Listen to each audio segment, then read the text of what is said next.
What's up, guys? Tim Halstead here, DragBoss Garage. Glad you guys showed up today. Look who this is. You probably don't know him, but I can tell you one thing. I've known him for probably 30 years. This is Tony Jobson. He's king of the lead sleds from back in the day. So I grew up with him when I was a mechanic. We worked at Midas and at quite a few other places together. And we were always into hot rods. He kind of went to the custom car with the old cars, the 40s, the lead sled type stuff. And I kind of went more with the muscle car and racing. But he came here for the Summit Nationals, which they were able to finish. It rained a little bit, but it was all great time for you. Fantastic. I haven't seen you in at least 18 years, maybe 20. Yeah. At least 18 years. So we caught up. We went and had some breakfast. We've been talking bench racing and cars and catching up with people we haven't seen in a long time. And that's the thing about being here at the DragBoss Garage. You never know what you're going to see or what you're going to hear. We like to keep it interesting. So you've seen other people come here for guests. I had one guy come from California, Billy Ray Morgan, you saw that. He drove from California here. We pulled it out originally. I built it up, and then he came back from California, drove here, and helped me put it back in and fire it up like the year later. It's crazy. He goes around from different areas and buys parts or delivers parts. If you wanted something in Oklahoma, he might be stopping by there to see people and roll back out. Jeez. My kids call him the Wizard. He's got long hair, white hair. And he's a Cleveland aficionado. Very cool. I appreciate you guys checking this out. We're going to have more guests in the future if this works out the way it's supposed to. So stay tuned, like I always say. More in store. Subscribe. There you go. Subscribe. Thanks, brother. You got it. I appreciate it, man.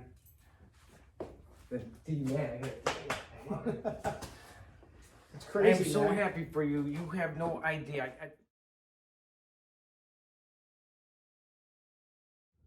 All right, guys. Welcome to DragBoss Garage. So if you're looking right here, you're seeing a 351 Cleveland. This is a DOAEJ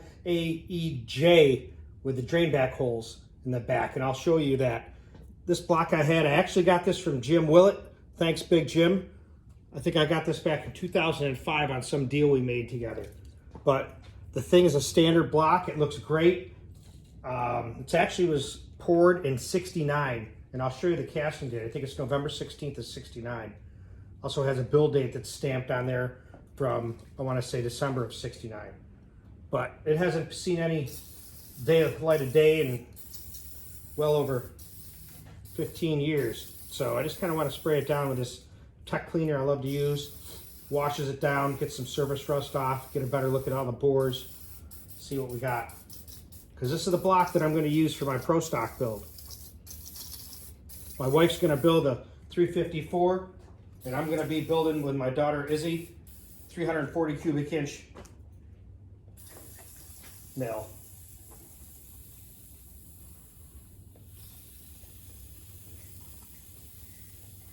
And the thing that's unique about this block being standard bore is I can use those original Pro Stock pistons and aluminum rods, BRE castings that I got from Jay Cushman. They're going to be wicked on this. I want to do all the oiling mods I talked to you before about. Whether I do the external oil line, I don't know, but I'm definitely going to massage the oil galleries. This one's going to get bushings, so I probably won't do that external line. I'm going to probably build it the way Chicky told me to, with just his modifications in the lifter, and then also in the bushing itself, but minimal. Not doing anything, going with a standard pump. It's probably still going to be a wet sump motor, but it's got some surface rust in here. We'll get a better look at it and see, but I think it'll clean up.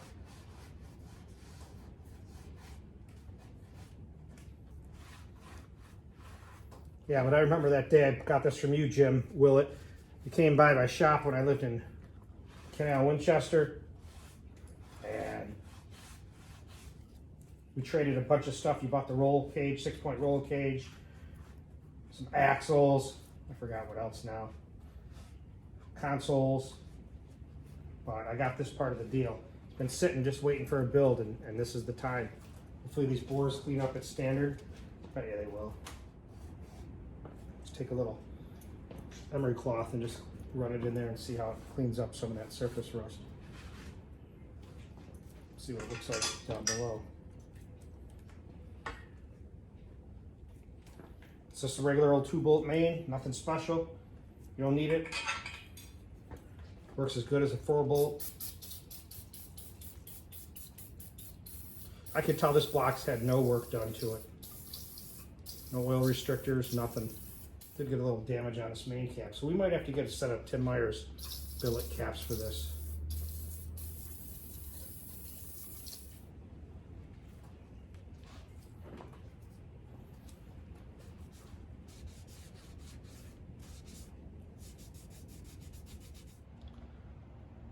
It's got a little surface rust, but I think it'll clean up. We'll get a better look at it in a bit. But here's the date they always put on them, they stamped. Let's see, what's that say? Looks like 12 of, I don't know, 12 of 69. But all the lifter bores look good. There's the drain backs in the back here and back here. That's what makes this block unique. Does it help? I don't know. I've heard people try to reproduce them and wreck the block. Still got the old cutout that needs a good massage right down here. Get rid of all that junk. Make that a nice transition.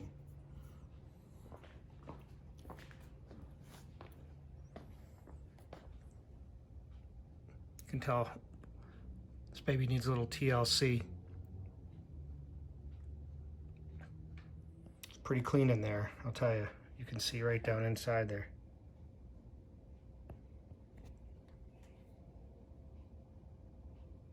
And that's how the cylinders are set up.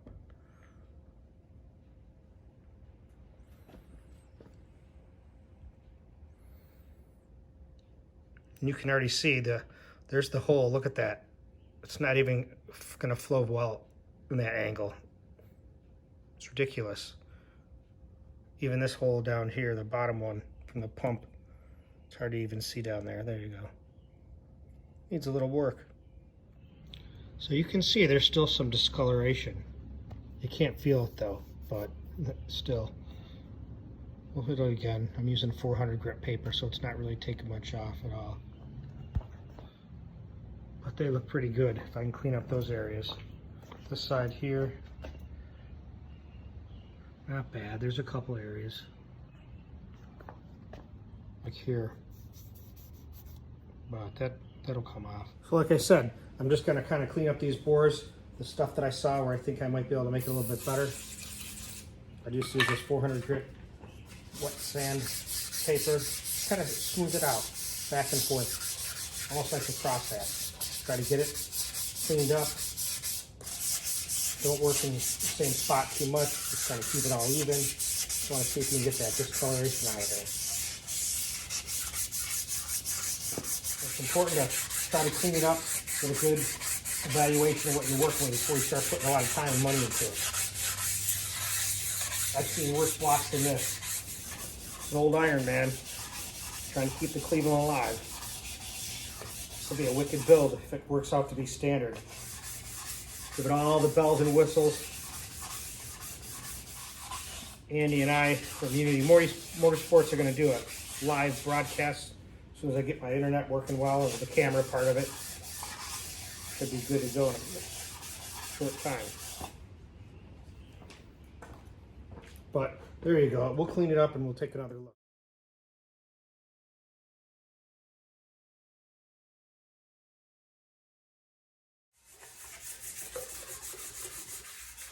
And I like to just use this fine 400 grit just to kind of rough up the deck. Get rid of any gasket residue. Try to clean it up. See if there's, make sure there's no cracks in there.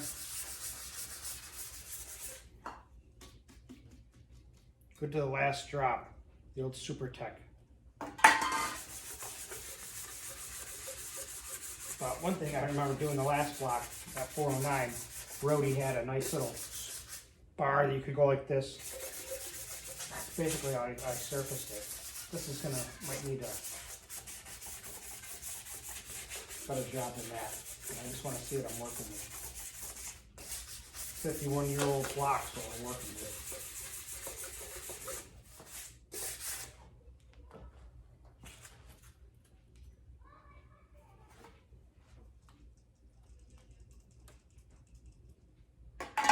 We got the pool going, so the kids are having a great time.